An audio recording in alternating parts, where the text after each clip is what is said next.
I think USC might be concerned with UConn, as they should be. But when you hear Lindsey Gottlieb, the coach of USC, say that they felt disrespected with their 1 seed, why would that be? Just because they were the 4th 1 seed. Well, the number 1, 2 seed happens to be UConn.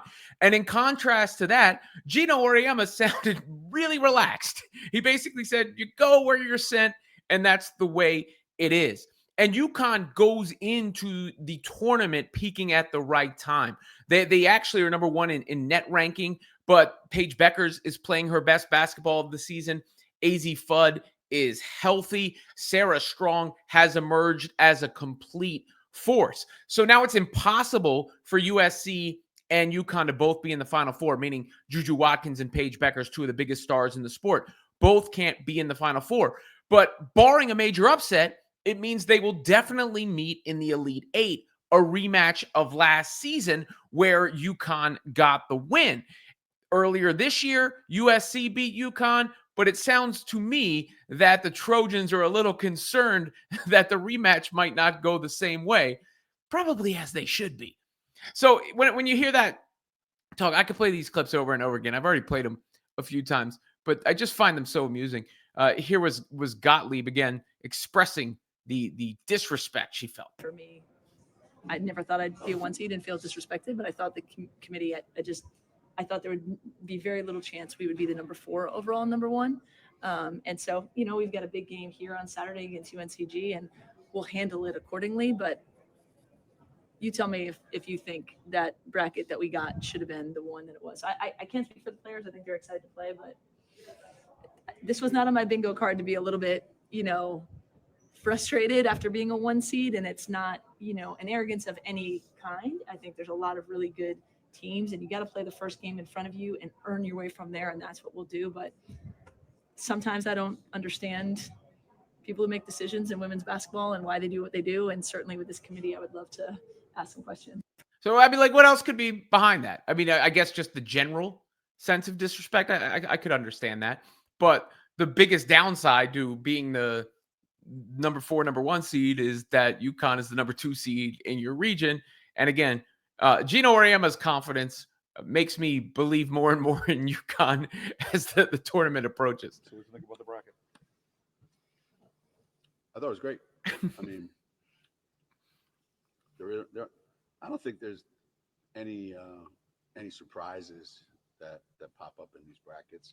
You kind of put 2 and 2 together, and you start to realize that there's only so many teams that they can put in certain places. And then after you see one bracket, start the process of elimination. By the time we got to our bracket, we kind of knew the whole bracket by then.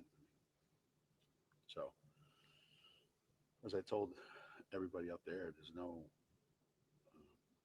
easy brackets. There's no one bracket that's harder than the others. There's no easy matchups.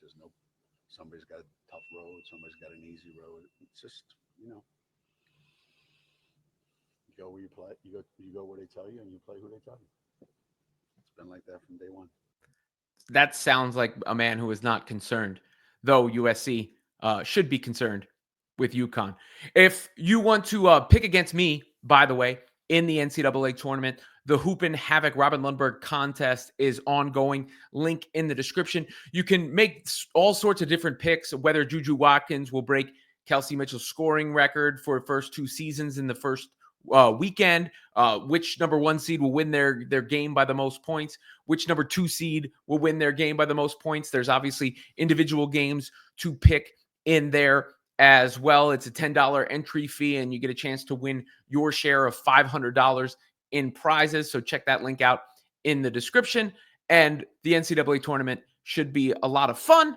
We'll see what happens. Look, that Elite 8, there's been some talk about, I saw Rebecca Lobo actually on TV or on an appearance discussing the TV implications of this and how it hurts the Final Four to not have that matchup, or not have the possibility of both Paige and Juju, or both UConn and USC being there for the Final Four. And that was my initial reaction when I heard about it too, because if I'm being real with you, I kind of got tipped off about where UConn was going before the actual announcement was made. But when I was thinking about it more and more, even if I'm a television programmer, I mean, think about the video I just did, right? Like the discussion I just had and the discussion that's happened since. I could easily make the argument, as much as you lose from not having both of those teams as possible Final Four teams, you probably win in ensuring or getting as close as you can to ensuring that UConn and USC do play.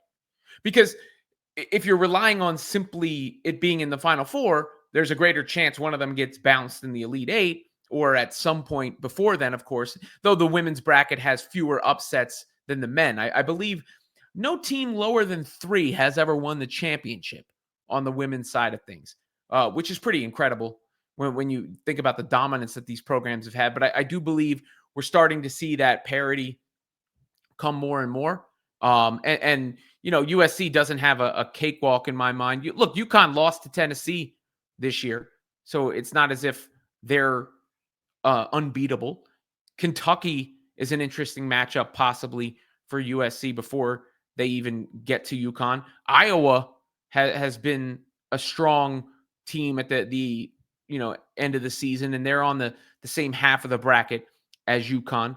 Looking at the bracket right now, so it's not it's not even etched in stone right now that you'll get UConn and USC in the Elite Eight. But if you're betting on it, I think you would say it's a pretty good chance, right? It is a likely scenario at this point.